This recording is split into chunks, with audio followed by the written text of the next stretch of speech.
E360 TV proudly presents messages of inspirational stories.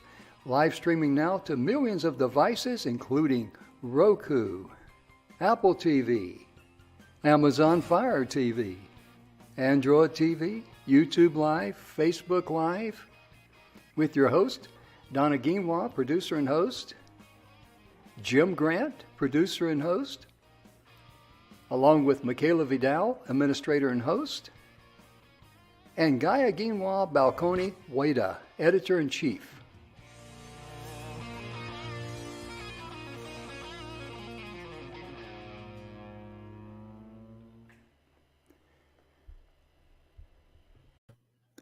Hello, ladies and gentlemen, and welcome to the show. Excuse me, I thought my voice was okay. I apologize for that. Our show is proudly brought to you by the 6-Minute Webinar and also Hometown Good News Magazine. We're very proud to have both of those organizations and companies sponsoring us and working with us. We're very excited about that, very honored, to be honest with you. And we are very, very, very excited. When I say we, I'm talking about Donna and Emerson and Charlene and Michaela and Gaia and, just the whole family. Everybody's busy doing something. Emerson, he's in Orlando, Florida. He's on a trip down there. He's speaking or attending an event. And Donna's real busy and Michaela's real busy and Charlene's real busy. So I was the one that was not so busy. That's why I'm here today. But we're so excited about our brand new fall schedule, the 6th season. This is our 6th season of being on E360 TV network. And we're starting out with every Monday being dedicated for the entire rest of the year. Every Monday will be dedicated to making a difference in business. And we're going to be covering a lot of things there from, we're going to be introducing you to how things like networking and marketing. And really the theme of the show is how you can be a blessing in your business to yourself, your family, and to others, to share your blessings. Because to make a difference, you've got to have something to offer that you can make a difference. And that's what that show will be focused on, making a difference in business. We're going to be covering information for the entrepreneur, the solopreneur, and we're going to be giving out some good stuff there too for the folks out there. And how to network, as I said before, it's a very important need out there, especially with so many home-based businesses and so many people working from home. And then on Tuesday, yesterday's show, we had a very good show. Joel Peterson was able to join me. And Tuesdays will be dedicated to finding health naturally. That's very, very important for us to find health naturally. And we're going to be looking at different alternative ways, herbs and things of this nature. And we're going to bring in some subject matter experts on those particular topics. And we're going to share that information with you. But we always encourage people, no matter what, make sure you discuss anything and everything with your medical doctor. And just make sure that, you cover your own bases there. And because what's good for the goose is not good for the gander. And every Wednesday, this is a day that we're very excited about. This is going to be in two main areas. I'm going to kick it off today because our title for this Wednesday show is Youth Making a Difference. And today I'm going to share a few stories with you about young people. And when I share these stories with you, you're just going to go, wow. You just wait and see. So young people is making a difference. Also, too, we're going to be talking and interviewing guests that are mentors to helping our youth making a difference, because both of those are very key. Because a lot of young people can see, hey, if that 9-year-old can do something, I can do something. And you're exactly right. Then on Thursdays, oh my goodness, Donna and I are really looking forward to doing this show tomorrow for you. Pets we love. This is going to be a great, fun show for us to do. We know a lot of people out there are going to enjoy it because I was talking to a young lady earlier today, and we're going to be, and she's got some, she's going to be sending us some videos in of her pets doing fun things because this is going to be an opportunity. And let me put our email address up there. Oh, that's the wrong. Let me find the email address here. I get carried away there. There we go.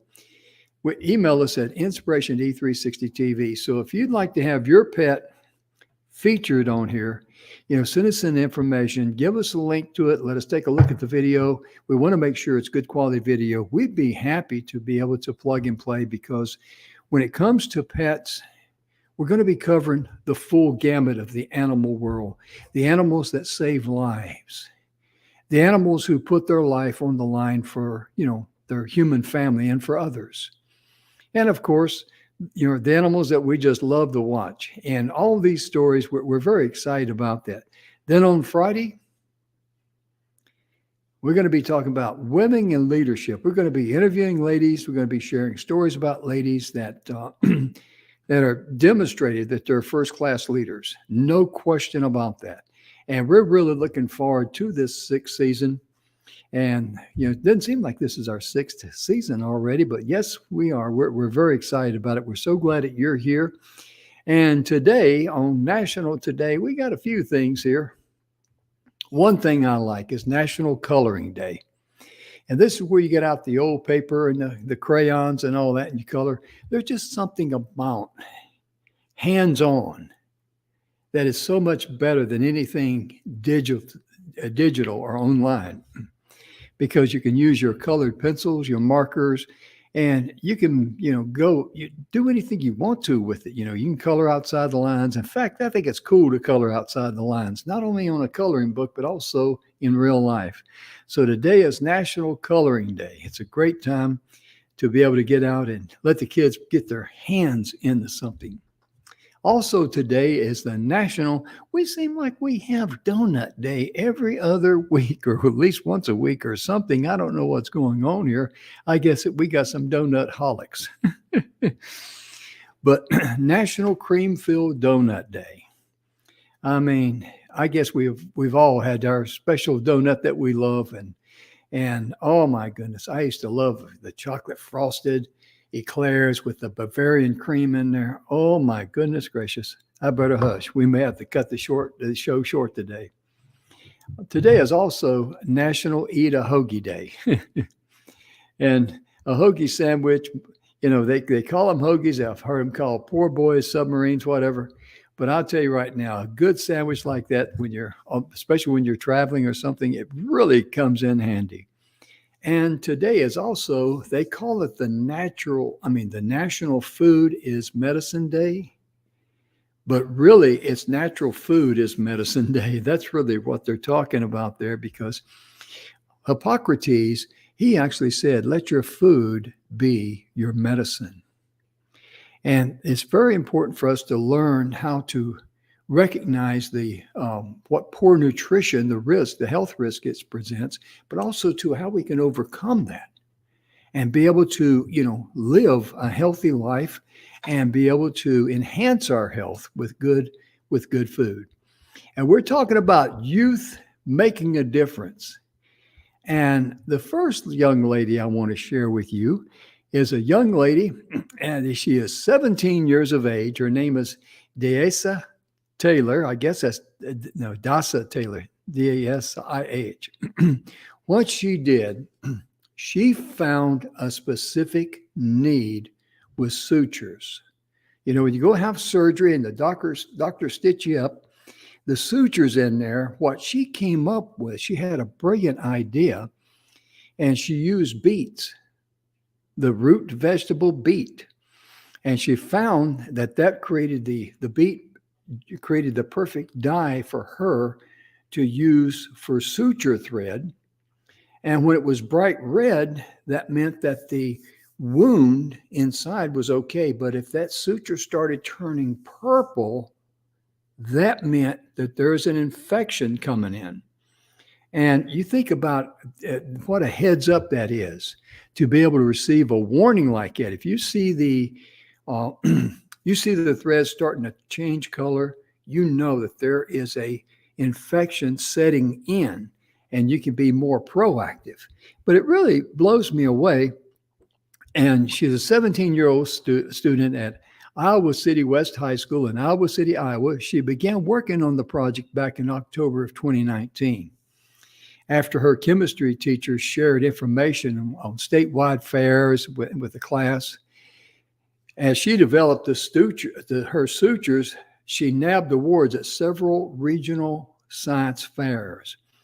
And it's really amazing how she came about this because, she just saw a real need because in the World Health Organization, she says 2 to 4% of surgeries in the United States, 11% of the surgical wounds develop infection in low to middle incoming countries, people that have, in the not third world countries, but low income countries. Now, her focus was on the C-sections when a mother would have a C-section and the baby would be born. That in African nations, up to 20% of the women who gave birth by C-section developed surgical side effects from infections. And so that was the catalyst that got her to researching. And you think about this young lady, I mean, who would start with beets? Who would even think of beets? And it's extremely important for us to recognize that she had a vision. Now, normally, a lot of 17-year-olds, what are you doing with them? Get in there and make up that bed. Were you born in, clean up that room? Were you born in a barn? But here is a young lady who has done a lot of work. She's been a guest speaker at several conferences. And she says, so when I was presented with this opportunity to do research, she says, I couldn't help but go at it with a equity lens, meaning have her eyes wide open, because during the COVID-19 pandemic, she spent most of her time after school in the Black History Game Show. But she saw this need and it just started building up in her. And thank goodness that she came up with this, because this can give the patient and the doctors a heads up on an infection that's just right around the corner. And it really, impresses me because these young people, they were not told, hey, you better do this or you better do that. They just took it right on their own. Here's a young lady, and I've got to get a drink of water here.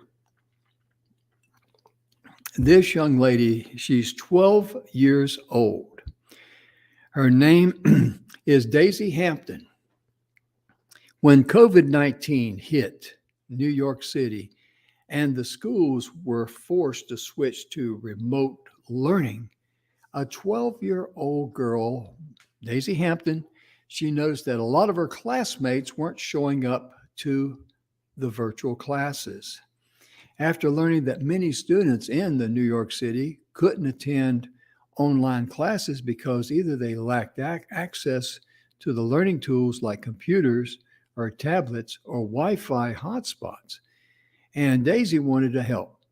And what started as a small act of kindness has turned into a citywide movement to close the digital gap and ensure that every student has the tools that they need to be able to learn and grow in a remote learning environment. In March of 2020, after the schools around the world scrambled to transition to online learning, Daisy, she noticed trouble about her new virtual classroom. Several of her classmates just weren't able to be there, as I said earlier. Right away, Daisy had a hunch that was likely the reason, as a local news story told about a 9-year-old student, in the Bronx, named Kamani, reinforced her suspicions. According to the story, Kamani didn't have access to a working laptop at home and therefore couldn't attend online courses to complete her schoolwork. And what's more, Kamani's school's absences were putting her mother at risk for her being reported to Child Protective Services. So here is the Her parents did not have the funds to have a computer and a Wi-Fi or what all they needed, but she definitely didn't have the computer or laptop to be able to attend classes. And because she wouldn't attend classes, the school system was going to report her mother, and she would be at risk being reported to Child Protective Services. And because little Kamani, she kept falling further and further behind her education. So the pressure on her family was growing pretty heavy, as you can imagine. Really heartbroken and touched by Kamani's story, Daisy decided to do something about it. Using the $200 she had been awarded through Girl Scouts, Daisy bought a laptop for Kamani and delivered it to her in person. When the two students met up, Kamani opened up to Daisy and told her how difficult and lonely it had been for her to miss so much school and how grateful she was to receive the gift. Well, this incredible act of kindness was only the beginning for 12-year-old Daisy. She knew there were countless other students in her school who were just like Kamani and extremely bright kids who were eager to learn remotely alongside with their peers if they had the necessary resources. At the start of school in October 2020, 77,000 kids in the New York City public system lacked devices they needed for remote learning. These kids were knocking on their virtual classroom door and no one was letting them in. And she says, I just had to try to help. In April of last year, Daisy funded Including You, that's her group there, Including You, a nonprofit that's focused on mentoring students who face veritable obstacles in their educational journeys. Through her organization, Daisy hopes to help close this digital divide by providing online learning tools like laptops and tablets and hotspots to those who need it most. To help fund her initiative, Daisy started a GoFundMe, and the response from the community was overwhelming. To date, Daisy has raised over $16,000 and delivered devices to over 250 students across New York City and beyond. This is just a 12-year-old young lady.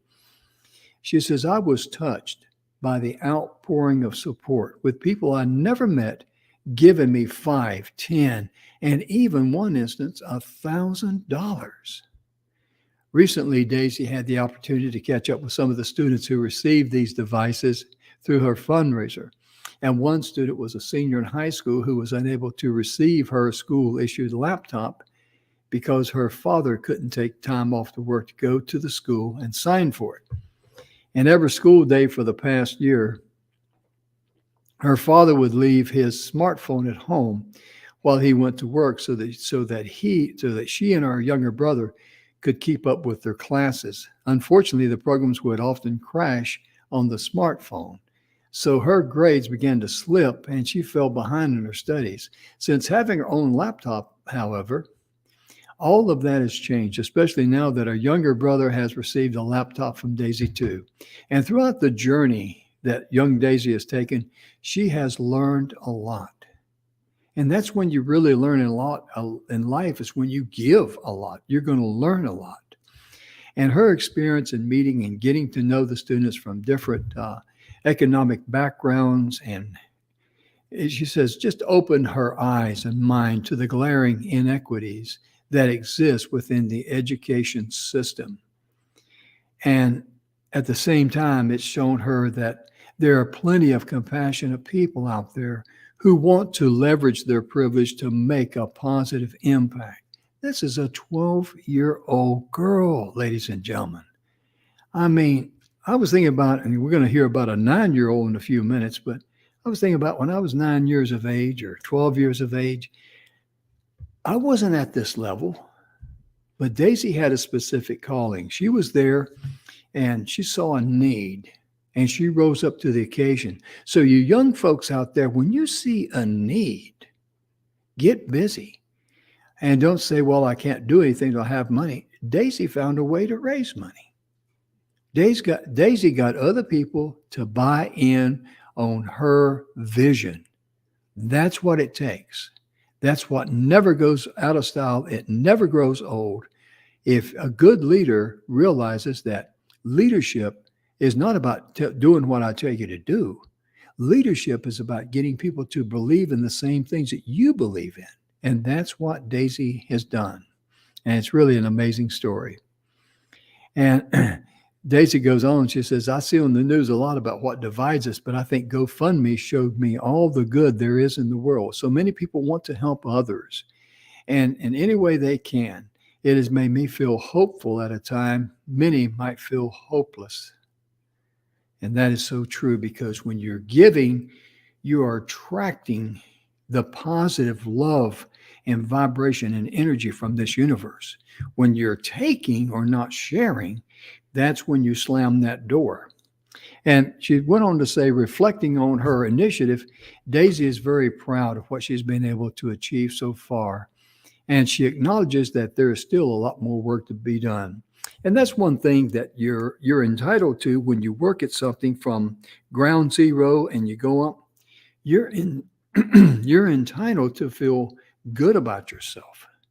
You've earned that respect, not just from others, but for yourself.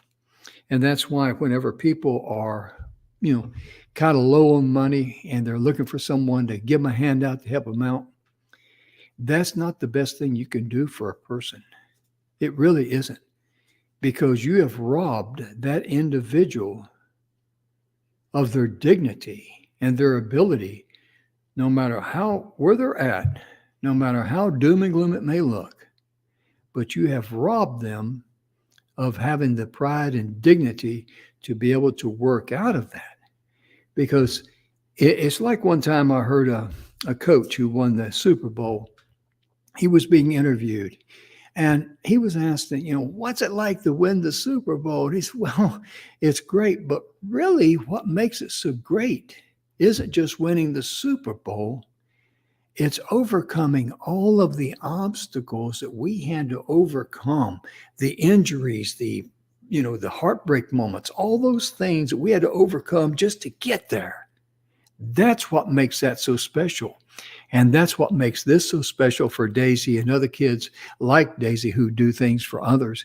Being able to earn, what they're doing through their hard work. And sure, people were sending in money, but she was putting forth a lot of effort into this. And it's so important. And to learn more about Daisy's, mission and entitled Including You, you can visit GoFundMe and look for her. It's just amazing what this young lady has done at 12 years of age. That simply just blows my mind, ladies and gentlemen. It really does. And I think back when I was 12 years of age, what did I do? Well, I rode my bicycle. I played baseball, but I never thought about making a difference in my life or the world or others. It wasn't anywhere on my horizon. I guess I was just a typical little 12-year-old kid.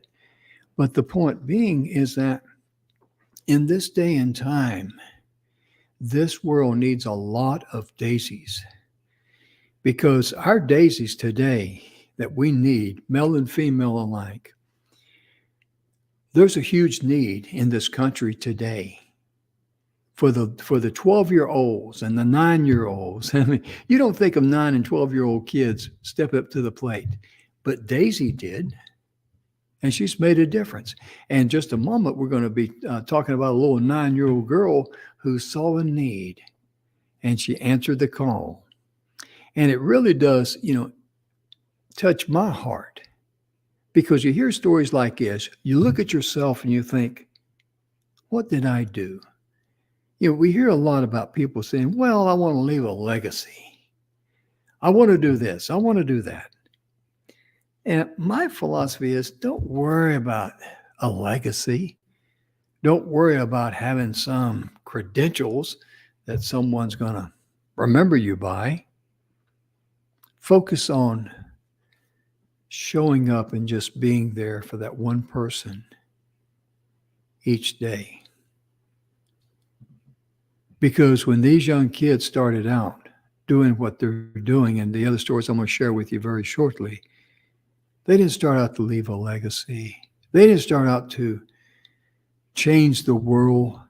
They saw a need to help people, and they just responded. They were that go-to person. That's something that our young people need to hear more of. You don't look at your age, or don't look at the fact that you don't have any money. Don't look at what you don't have. You just may be that one go-to person that can make a difference in another person's life. And that's the starting point of all achievement. It truly is. This one here was very unique. It was a teenager online. She has an online shop, and really her online shop that she has is really a forest. No, I'm not talking about trees now, but it's a smoke screen. Because really what it is, it secretly attracts and helps victims of domestic violence. The COVID-19 pandemic hit, and we know how that turned everybody's life upside down. People were restricted at home. People were nervous. People were scared. People reacted in not so nice ways sometimes, because they were just taking out their frustrations, and they really didn't know how to release this tension, this worry, this stress that we were all under. I mean, I was concerned. I wouldn't say I was worried. Yes, I was worried there for a little while. I got to be honest, but mainly I was concerned about the coronavirus based on all that I heard. And what really upsets me now is the fact that a lot of the stuff was, well, let's just say it was embellished, okay? And there is a lesson in that, because there's nothing I could have done about it anyway, so why should I worry? Because if I worry, all that's going to do is drag me down. But if I say there's nothing I can do about that, and I'm going to let it go, and I still struggle with things like this, ladies and gentlemen, not so much worry, but when I hear something or see something that goes against my personal beliefs, it wants me to wants to flare up. But see, I can't change that. All it can do is rob me of my energy on the inside. And this young lady, she's recognized that, because she recognized that there was a rise in domestic violence in the house because people were in a lockdown. And this was all around the world, because people were being, remember how we were told to stay home and isolate yourself even from one another, remember that? And it becomes a perfect storm for abusive behavior and intimate partner violence, as she puts it. And it's very, very true, because, I mean, a thought just flashed in my mind. I remember I was outside on my property, and of course, I didn't wear a mask, and not outside on 8.5 acres by myself. Hello, I'm not going to get anything from a sparrow. But I saw a guy driving down the road in his truck by himself, and we live out in the country. And he's wearing a mask, and he's looking at me like, what's wrong with you? Don't you realize this virus is, that's the way he looked at me. I don't know what he was thinking, but his look was kind of like, he couldn't believe that I was outside without a mask. And here I am on the other side thinking, I can't believe you're in your truck by yourself wearing a mask. But that was part of all the confusion. And with the lockdown, all these nerves, something had to give. And unfortunately, as sad as it is, domestic violence was on the rise. And this young lady is a Polish high school student. Her name is Krystyna Pasco.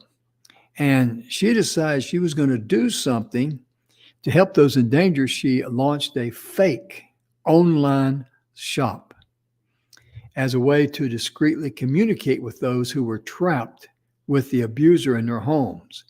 Now, this ingenious Facebook page that she created, of course, it's written in Polish, but it acts as a lifeline for those in abusive situations. It's called Camellies and Pansies, Chamomiles and Pansies. And at first glance, they sell cosmetics. But beyond the pretty pictures of products is a coded language that helps victims escape their dire situations. When someone writes in the chat inquiring about skin cream, she had it lined up with a psychologist that would respond as a salesperson. This is pretty unique, isn't it? Asking, how long have they had skin problems? That's pretty slick, isn't it? And orders placed with an address indicate that they wanted authorities to come to that particular home address. As she was inspired to create this Facebook page after learning about the increase of domestic violence during the pandemic, and she says, I heard about a French initiative where people go to the pharmacy and they would ask for a special mask, and that would let the pharmacist know that they were a victim of domestic violence. She says, I thought it was a brilliant idea, so I came up with the idea of selling cosmetics. And then after sharing her plans on Facebook, she saw that there were a lot of public interest in it. And so then she contacted the Center of Women's Rights, which is a Polish NGO, which is a non-government organization. And they set her up with psychologists and lawyers for her organization. And more than 350 people have used the site since it launched in April of 2020. And most of those who contacted it were women under the age of 40. And her idea is one of 23 projects to be awarded the EU, the European Union, Civil Solidarity Prize, which recognizes organizations seeking to address the consequences of the COVID-19 pandemic. And it's really amazing what she did there. She saw a need and she really just kind of like stepped up to the plate. And I mean, just think about that. You know, she knew who to get in touch with. See, that's another thing too. Regardless if you're 9, 19, 29, 49, whatever the age is irrelevant. It's just a number. Remember, there are people out there who are willing to reach out and help you.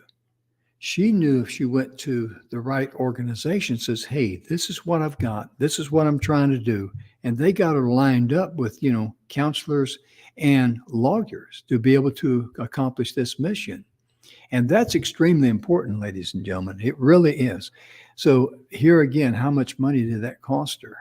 It didn't cost her any money. What it took was a little time, a little brilliant thinking, and being able to say, hey, we're going to make a change here.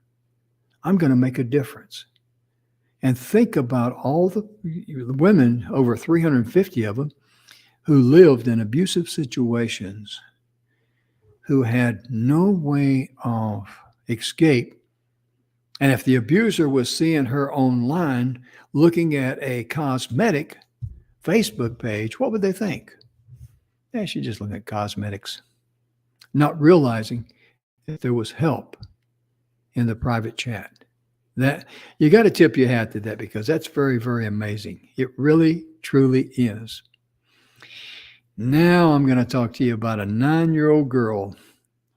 And this 9-year-old girl, she took a simple act of kindness during COVID-19, and it has spurred an army of volunteers. The little girl's name is Hannah Fatima. She saw a need one day. Her and her father, her organization, let me back up here. Her efforts snowballed into a voluntary delivery network called the Good Neighbor Project. Now, this is a 9-year-old girl. And what happened is just at 9 years of age, Hannah, she doesn't quite know what she wants to be when she grows up, but she does know she wants to help people realize the power they have to make a difference. Oh my goodness. Yes, she does know what she wants to be when she grows up. She's just not, you know, she realizes that she just wants to help realize the power people have to make a difference. That's what she's going to do. That's the higher calling. To say I'm going to be an accountant or I'm going to be a counselor or something like that, that's putting it under a spotlight. That's narrowing it down too narrow. But really, she says, she said this to CBS News. She says, when I go, somebody has to know it and carry it down to the next generations. I want to be somebody who teaches others about good. This is a 9-year-old girl who has stepped up to the plate during COVID-19. And you look around, it's a lot of adults that we're all familiar with who did absolutely nothing. Absolutely nothing. And this got born just out of an impulse situation there in Ontario. Her and her dad were in a grocery store. That was in the early days when COVID-19 pandemic first kicked off. We're all gonna, it's going to wipe out. This COVID-19 is going to thin the herd as far as the human race is concerned, and all of those things. And so it was about a year. It was right after the first lockdown, 2 days before the first lockdown in 2020. That's when toilet paper and uncertainty about life in a global pandemic were, at the top of so many people's mind. Fatima and her father, Tariq, they were stocking up on supplies.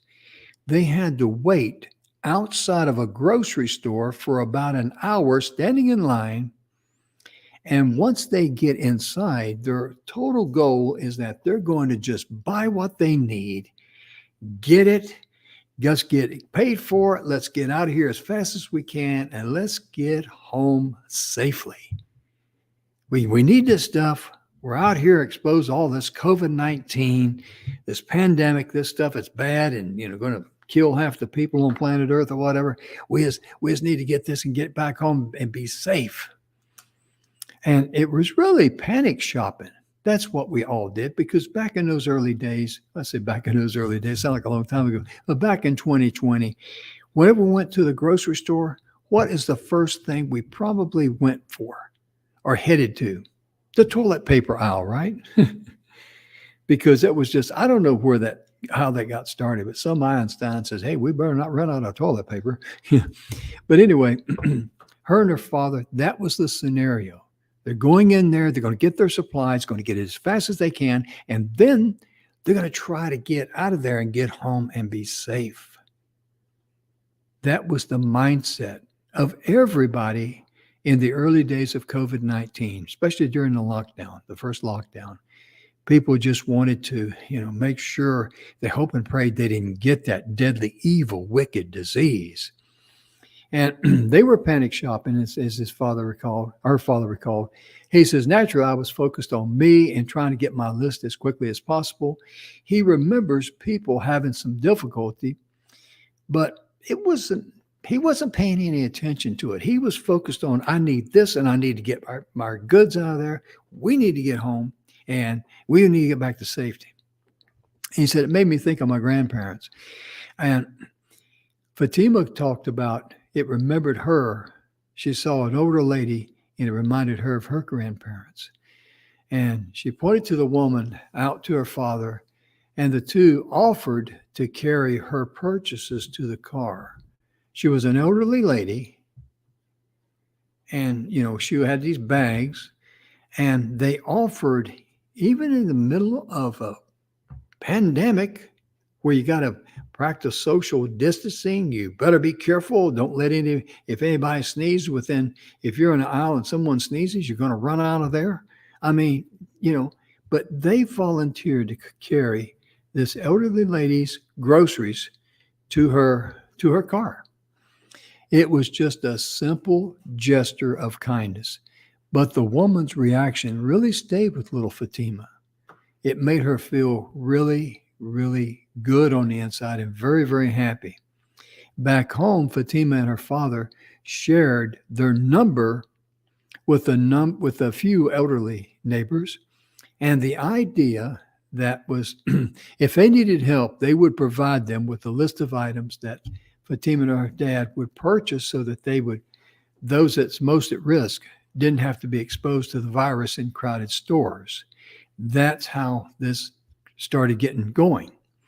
And the father he shared the idea with a few friends and started a Facebook group to coordinate. Now, his friends told their friends, and within hours, there were hundreds of people volunteering to do the same thing in their communities.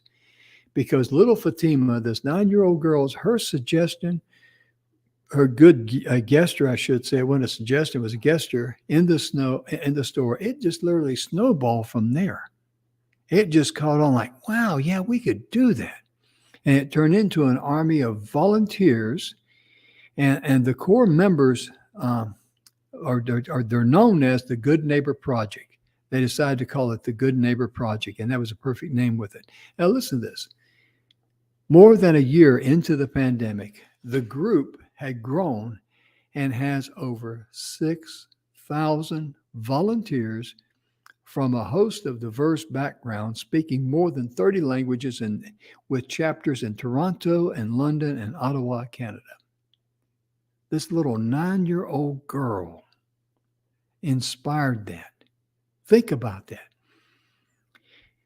And since launching last March, the group says it has completed more than 9,000 deliveries for vulnerable people, including seniors, people with special needs, people who are pregnant, single parents, and others.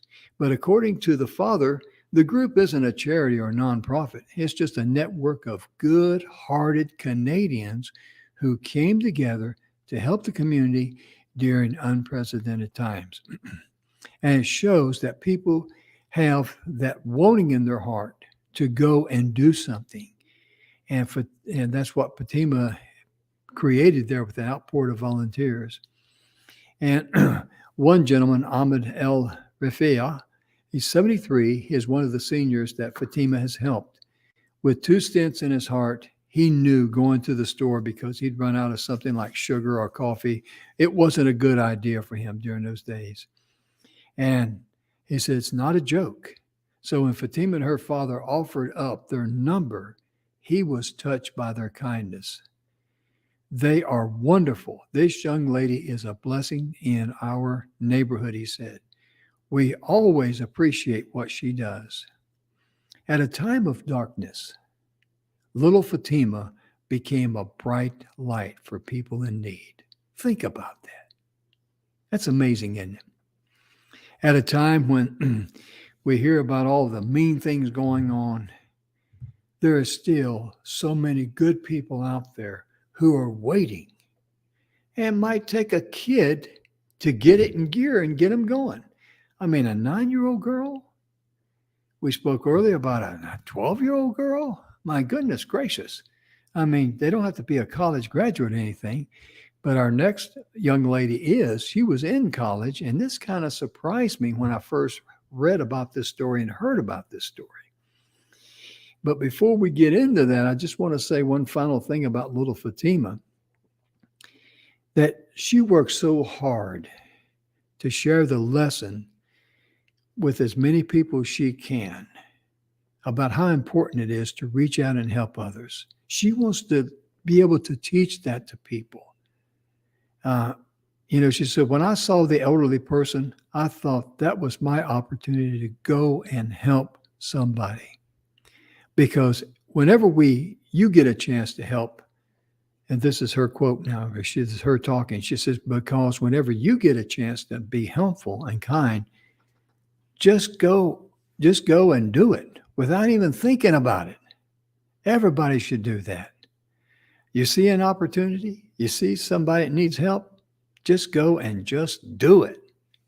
Wow. That's some great advice for a 9-year-old kid, is it not? My goodness gracious. I couldn't have gave that type of advice at 9 years of age. Could you? If you could, you got my blessings. But I couldn't do that. I didn't have what it took. And that's one thing that Napoleon Hill talked about in his book, Think and Grow Rich. He's a firm believer that somehow the long arm of destiny can reach way over into an area and lift up probably the smallest person and use that person to be a blessing to a multitude. And when you think about what little Fatima did at 9 years of age, he got over 6,000 volunteers, on the Good Neighbor program. My goodness gracious. You can't argue with that, can you? And there's another young lady who saw a need, and she was the senior citizen of the bunch, I'm going to say. She's a college student, and she founded NOLA's, they call it NOLA, which is New Orleans, Louisiana, first glass recycling plant. I didn't know they had that because she saw a need there, and her name is Francisca Trautman. And she was the end of her college career and when her frustration at her city's, New Orleans, Louisiana, lack of a recycling program for glass, it just got to her. But rather than stew about it, rather than complain about it, she got up and she got into action. And she created the solution that she wanted to see. How about that for a change? We've got a lot of people who are Monday morning quarterbacks. We've got a lot of people say, you need to do this and you didn't do that, and etc. But she says, let me show you. I can demonstrate what I believe in.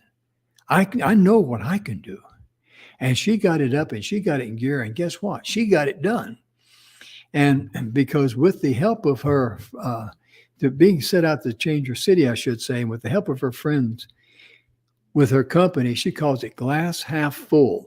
And today, Glass Half Full is a company that collects glass in New Orleans and converts it to beach-like sand and glass cutlet, which is then used for disaster relief, eco-construction, new glass products, and so many other things. Glass Half Full reimagines recycling, and they collect all the glass for free and the help of volunteers.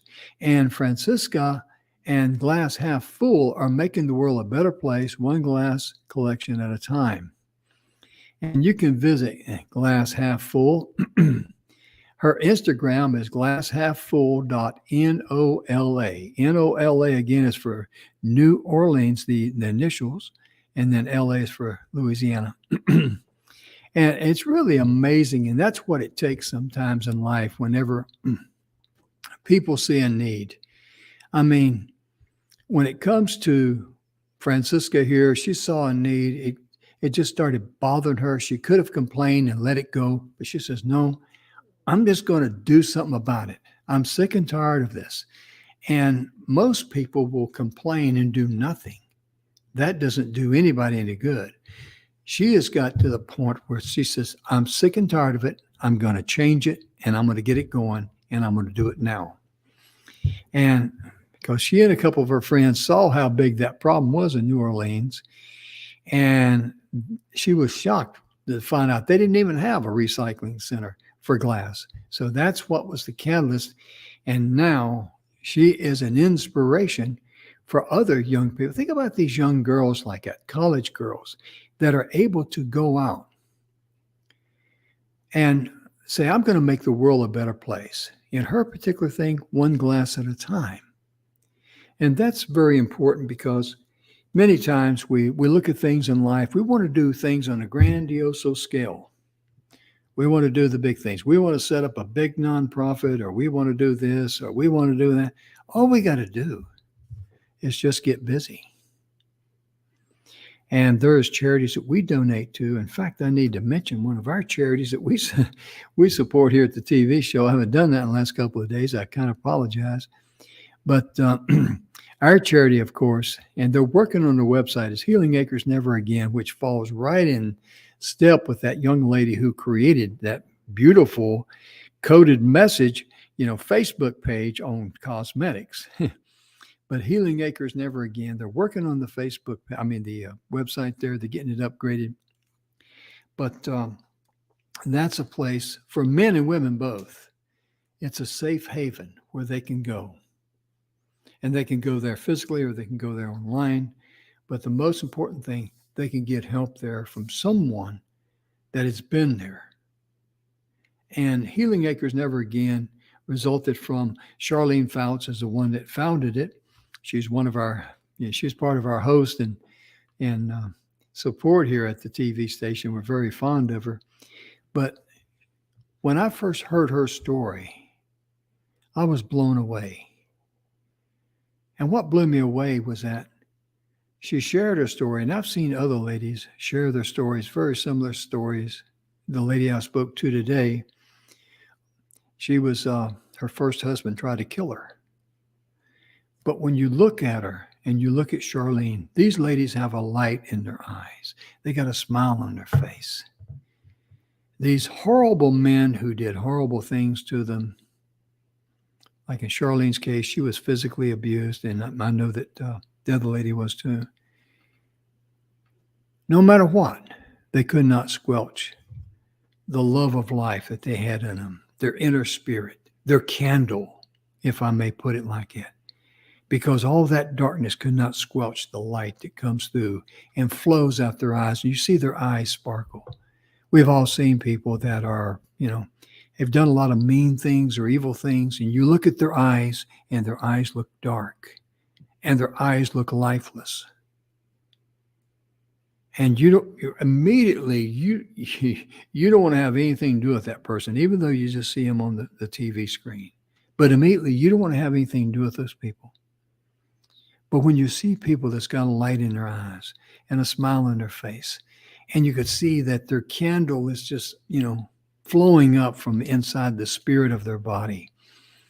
And no matter what's happened to them in life, you can't keep them down. You may kick them down, you may knock them down, but you better get out of the way because they're getting back up. Those are my kind of people, ladies and gentlemen. They really, truly are. And it's an honor for us to have Charlene with us, to work with us. She also handles some of our social media posting. And she's not able to be with us this week, but she'll be with us a little bit next week. And Emerson will be too, because Emerson is, let me talk a little bit here about Brother Emerson. He's over in Orlando, but Emerson, he had a traumatic brain injury back in December of 2020. He was in a coma for about 6 weeks. And he got an infection in his brain, and they had tubes coming out of his skull to drain the infection. And he wasn't supposed to come out of there alive, okay? But he did. And he's really coming back strong, and we're all very proud of him here. And he was telling me last week, he said, I got invited down by a good friend of ours, Mike, down to Orlando to attend an event. He says, it's not that I used to drive it all the time, but he says, I drive to the doctors and I do short trips, but I don't really want to trust myself out there going from Jacksonville down to Orlando, Florida. I said, I can understand that. He said, you know what I did? And I says, nope. He says, I bought me a ticket on Amtrak. I said, you did? And he said, yeah. He says, and it cost a lot. I said, really? He said, yeah, it cost me $37. But this way here, think about, he could get on it, which he did. And he sent me a few pictures, and we talked while he was en route there on the train. And he was able to sit there and enjoy the trip and relieve himself of any worry or stress about driving. He didn't have to deal with that. And the reason I share that with you,